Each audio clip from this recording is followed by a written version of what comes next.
বন্ধুরা কেমন আছেন সবাই? আশা করি সবাই ভালো আছেন। বন্ধুরা, আমাদের আজকের গল্প পরিবার পর্ব ৮, লেখিকা সানজিদা ইসলাম। বন্ধুরা, আমাদের এই গল্পগুলো যদি ভালো লাগে অবশ্যই লাইক করবেন, কমেন্টস করবেন। আর চ্যানেলে যদি আপনি নতুন হয়ে থাকেন অবশ্যই সাবস্ক্রাইব করে বেল আইকনটি প্রেস করে রাখবেন, যাতে নতুন নতুন ভিডিও আপলোড করার সাথে সাথে আপনার নোটিফিকেশনে চলে যায়। তাহলে চলুন গল্পে যাই। নিজের ঘরে গিয়ে দরজা আটকে বসে আছে নুরি। না জানি কখন সাবের ভাই এসে গালে থাপ্পড় লাগায়, তাই আগে থেকেই গালে হাত দিয়ে বসে আছে। তার আর এহমাদ স্যারকে বিয়ে করা হলো না, এক দিলে দুই পাখিও মারা হলো না। তার আগে সাবের ভাই সব আশার সে ঘুরিয়ে বালি করে দিল। তার মনে হয় এ জীবনে প্রেম তো দূরের কথা, বিয়েও করা হবে না স্যারের ভাইয়ের অত্যাচারে। তার ক্লাসের কত মেয়ে প্রেমে করে, প্রেমপত্র আদান প্রদান করে, আর তার কিছুই করা হলো না। যাও একবার ক্লাস 10-এর সবচেয়ে সুন্দর আর লম্বা ছেলেটা তাকে প্রেমপত্র দিয়েছিল। কি সুন্দর সুন্দর কথা লেখা ছিল, কবিতা লিখেছিল তাকে নিয়ে। কিন্তু কিভাবে যেন সাবের ভাই জেনে যায়, তারপর থেকে ওই ছেলেকে আর তার আশেপাশেও দেখে না। যদিও ভুলে কোথাও দেখা হয়ে যায়, তখন মাথা নিচু করে চলে যায়। তখন যে কি কষ্ট লাগে তার। হঠাৎ কেউ ঘরের কড়া নাড়ল। ঠক ঠক ঠক। কে? আমি।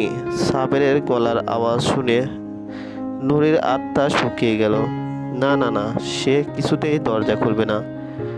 নুরি, দরজা খোল, তোর লোকে কথা আছে। নুরি, নুরি, দরজা খোল। না, আপনি মারবেন। মারব না, তুই দরজা খোল। সত্যি? হুম। কসম? তোর কসম? না না, আপনার কসম কোন? আচ্ছা, আমার জীবনের সবচেয়ে দামি জিনিসের কসম। এবার খোল। নুরি আস্তে করে দরজা খুলে ড্রেসিং টেবিলের সামনে দাঁড়ালো। সাবের খাটে গিয়ে বসলো। Fan sir. নুরি উপরের দিকে তাকালো। সাবেরের ভয়ে সে ফ্যান ছাড়তে ভুলেই গিয়েছিল। তাই তো সে এতক্ষণ গরমে ঘেমে নিয়ে একাকার হয়ে গেছে। সে তাড়াতাড়ি ফ্যান অন করে দিয়ে আবার একই জায়গায় দাঁড়ায়। সাবের চোখ ছোট ছোট করে নুরিকে মাথা হতে পা পর্যন্ত দেখে নিল। কিছুক্ষণ আগেও তাকে দেখেছে পরিপাটি হয়ে পুতুল সেজে বসেছিল, তখন তাকে অন্যরকম সুন্দর লাগছিল, কিন্তু এখন কেমন যেন বউ বউ লাগছে। মাথা থেকে আঁচল ফেলে দিয়ে হাতে গুজে রেখেছে, চুলগুলো এলোমেলো ভাবে খোপা করে রেখেছে। সারা মুখ ঘামের কারণে তৈলাক্ত দেখাচ্ছে, যার কারণে কাজলটা ছড়িয়ে গেছে আর টিপ কপাল থেকে সরে গেছে। হঠাৎই নুরি যেন কিশোরী থেকে যুবতী হয়ে গেল। সাবেরকে এভাবে তাকিয়ে থাকতে দেখে নুরি অস্বস্তি বোধ করলো। সে প্রায় খেয়াল করেছে সাবের ভাই তার দিকে কেমন করে যেন তাকায়, ঘোর লাগা দৃষ্টিতে, কিন্তু তার কারণ কখনো সে খুঁজে পায়নি, আর তাকে জিজ্ঞেস করারও সাহস পায়নি। কিন্তু তার এই দৃষ্টির কারণে নুরিকে অস্বস্তিতে পড়তে হয়।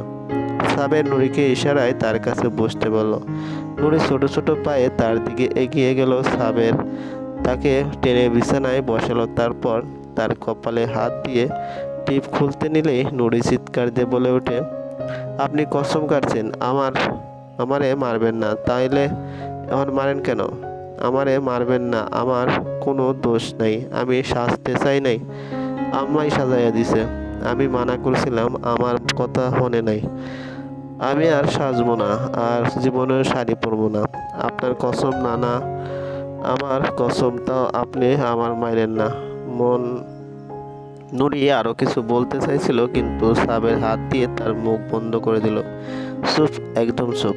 একটা কথাও যদি মুখ দিয়ে বাইর হয় তাহলে সত্যি সত্যি মাইর খাবি। আমি যা কইতাছি সব চুপচাপ শুনবি, ঠিক আছে? নুরি মাথা নেড়ে সম্মতি জানালো। তারপর সাবের তার মুখ থেকে হাত সরিয়ে নিল, তারপর কপাল থেকে টিপটা খুলে নিয়ে বলল, কপালে টিপ কখনো পরবি না, টিপ পরা হারাম। যারা টিপ পরে তাদের খারাপ, মহিলা পতিতা, ধরা হয়। টিপ হলো খারাপ মহিলা গো, পতিতাদের প্রতীক, মনে থাকবে? এবার সাবের আলতো হাতে নুরির দুই গাল আগলে ধরে কপালে ভালোবাসার চিহ্ন এঁকে দিল। নুরির তো সাবেরের আচরণে রীতিমতো ঘাম ছুটছে, আর সাবেরের ঠোঁটের স্পর্শে শরীর কাঁপাকাঁপি শুরু করে দিল। হৃদস্পন্দন আচমকা দ্বিগুণ হয়ে গেল। চারদিকে সব শূন্য হয়ে লাগছে, যেন এখন সে মাটিতে পড়ে যাবে। তুই এত অবুঝ কেন নুরি? আমি কেন তোরে শাস্তি দেই না? কোনো পোলা মানুষের লগে কথা কইতে দেই না, ঘর থেকে বাইর হইতে দেই না, এত চোখে চোখে রাখি, এগুলা তুই কি কিছুই বোঝস না? আমার মনের এত অস্থিরতা, তোরে হারাইয়া ফালানোর ভয় কি আমার চোখে দেখোস না? পড়ালেখা থুইয়া দিনের পর দিন এহানে পইরা থাকা, নানান কাজের বাহানায় সারাদিন নিজের চোখের সামনে রাখা, অকারণে বকাঝকা করা, এগুলোর মানেও কি তুই কিছু বোঝস না? আমি তোরে ভালোবাসি নুরি, এই কারণে তোর সব বিষয়ে বাড়াবাড়ি করি। আমি তোরে ভালোবাসি তাই তোরে এত চোখে চোখে রাখি। আমি তোরে ভালোবাসি তাই কোনো পোলার লগে তোরে সহ্য করতে পারি না। তোর সৌন্দর্য দেখার অধিকার শুধু আমার, তাই তোরে সাজতে দেই না। তুই খালি আমার সামনে সাজবি, আমার জন্য সাজবি, অন্য কারোর জন্যই না। তুই যখন রাগ করস আর কান্দোস, জানোস তোরে কত সুন্দর লাগে। এই কারণেই তোরে বেশি বেশি রাগাই আর কান্দাই।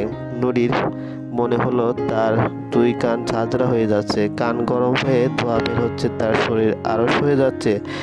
তার কানে একটা কথাই বারবার বাড়ি খাচ্ছে, আমি তোরে ভালোবাসি নুরি। আর কোনো কথাই তার কানে যাচ্ছে না। এটা কি করে সম্ভব? সাবের ভাই তাকে ভালোবাসে? না না না, এটা কোনোদিনও সম্ভব না। সে সবসময় তাকে বড় ভাইয়ের মতো দেখেছে, সে কিভাবে তাকে নিয়ে অন্য কিছু ভাববে? আর তাছাড়া সাবেরকে তার স্বাভাবিক মানুষ মনে হয় না, কেমন পাগল পাগল লাগে। মাঝে মাঝেই নুরির সাথে উম্মাতের মতো আচরণ করে, তখন তাকে খুব ভয় পায় সে। আর যেখানে ভয় থাকে সেখানে ভালোবাসা হয় না।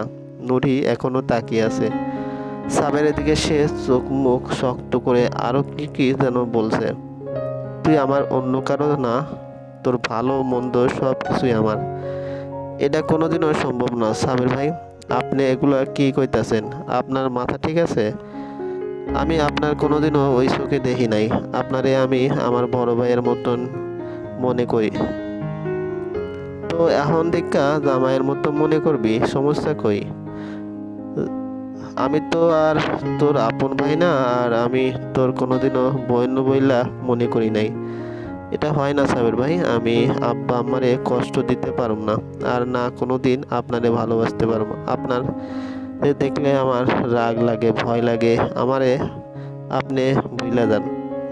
ভুলে যাওয়ার কথা শুনে সাবেরের মাথায় রক্ত চড়ে গেল, কিন্তু সে নিজেকে শান্ত রাখার চেষ্টা করলো। কারণ নুরি তাকে তার রাগের কারণে ভয় পায়, তাই তাকে পেতে হলে প্রথমে তার রাগকে সংযত করতে হবে। তাই সে নিজেকে যথেষ্ট শান্ত রেখে বলল, দেখ আব্বা আম্মা কিছুই কইব না, আরও তারা খুশি হইব। তারা তোরে খুব ভালোবাসে, আর আম্মা সব জানে, সে এই সম্পর্কে রাজি। খালি তুই আমারে একটা সুযোগ দে, দেখবি একদিন তুই আমারে আমার থেকে বেশি ভালোবাসবি। আর আমারে ভয় পাওয়ার কোনো দরকার নাই। খালি তুই আমার সব কথা শুনবি, তাহলে আমি আর রাগ করব না। আর আর তারপরেও যদি ভালোবাসতে না পারি, তাইলে কি আমারে ছাইড়া দিবেন? সাবের কথা ঘুরিয়ে অন্য প্রসঙ্গে গেল। আমারে কোনো দিক দিয়ে খারাপ লাগে তোর ক? লম্বা ফর্সা, দেখতে শুনতে ভালো, খালি এক জায়গায় ঠিক গেলাম। তোর মতো এই খাট পিছিয়ে পছন্দ করলাম। আমার কলেজে কত মাইয়া আছে, কিন্তু কাউরে মনে ধরে না। তুই জানোস কত চেষ্টা করেছি তোরে বলবার, কিন্তু আমারে দেওয়া সম্ভব না, তাই হাল ছাড়া দিছি। সাবেরের কথায় নুরি তার দিকে তাকালো। আসলে সাবের যথেষ্ট লম্বা ও সুঠাম দেহের অধিকারী। তার বাবার মতো আরো কয়েক বছর পর হয়তো আরো স্বাস্থ্যবান হবে, গায়ের রং ফর্সা, আর তার চেহারাটা যখন যথেষ্ট আকর্ষণীয়। আর সবচেয়ে বেশি আকর্ষণীয় তার চোখ। সাবেরের কথায় নুরি তাকে খুঁটিয়ে খুঁটিয়ে দেখতে লাগলো। আগে কখনো সে সাবেরকে এভাবে দেখেনি। তার কেমন যেন অদ্ভুত অনুভূতি হচ্ছে। তার চোখ আটকে গেল সাবেরের চোখের দিকে। হইছে আমারে দেখা, নাকি আরো না বাকি? যেমনি তাকাই আসোস, আগে জানলে তো কানের পিঠে কাজল দিয়ে আইতাম। তো কি মনে হইলো, পছন্দ হইছে আমারে? সাবেরের কথায় নুরি লজ্জা পেল। সে কিভাবে বেহায়ের মতো তার দিকে তাকিয়েছিল। হইছে, আর লজ্জা পাইতে হইব না। তোর সব রূপেই আমি মুগ্ধ। আর আজকে তোরে পুরা বউ বউ লাগতেছে। তারপর ভুলভাল কিছু কইরা দিমু, দোষ হইব আমার। সে যে ধানি লঙ্কা হইয়া ঘুরতাছে সেইটা দোষের না। এখন যাই, এখানে বেশিক্ষণ বইসা থাকলে আমার বিপদ। তুই তাড়াতাড়ি কাপড় বদলায় নে। আর একটা কথা মনে রাখিস, তুই আমারে ভালোবাসোস আর নাই বাসোস, তোর আমার কাছেই থাকতে হইব। তুই চাস বা না চাস, আমার লোকেই তোর সংসার করতে হইব। আর তোর জন্য তোর ভালোবাসার দরকার নাই, আমার একলার ভালোবাসাই দুজনের লেগে যথেষ্ট। বলে সাবের আর 1 মিনিটও ঘরে থাকলো না, বেরিয়ে গেল। আর নুরি সেখানে বসেই সাবেরের বলা কথা ভাবছিল। তার কাছে এসব স্বপ্নের মতো লাগছে, মনে হচ্ছে ঘুম বাংলায় দেখবে কিছুই হয়নি, কিন্তু দুর্ভাগ্যবশত সবই সত্যি। সেদিনের পর থেকে সাবের যেন নুরির মন জয় করার মেশিনে লেগে পড়লো। সেদিন সাবের বাড়িতে থেকে তার পরের দিন সে আবার ক্লাসের জন্য চলে গিয়েছিল, কিন্তু যা জ্বালানোর তা একদিনেই জ্বালিয়ে গেছে। আর যাবার সময় তার হাতে থাকা ছোট ফোনটা আর একটা চিঠি দিয়ে গেছে। আর ফোন রিসিভ করা, ডায়াল করা আর মেসেজ করা শিখিয়ে গেছে।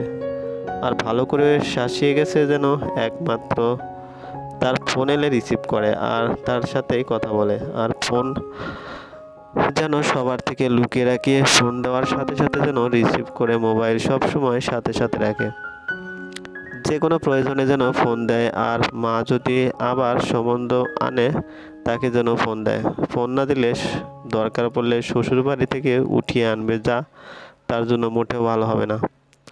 সাবের সেদিন ফোন দিতে না পারলেও তারপরের দিন নুরির টিফিন পিরিয়ডে ফোন করলো। ইচ্ছে না থাকা সত্ত্বেও ফোন রিসিভ করে কথা বলল। ক্লাস শুরু হওয়ার আগ পর্যন্ত নুরি কিছুই বলেনি, শুধু হা হু করছে আর তার প্রশ্নের জবাব দিয়েছে।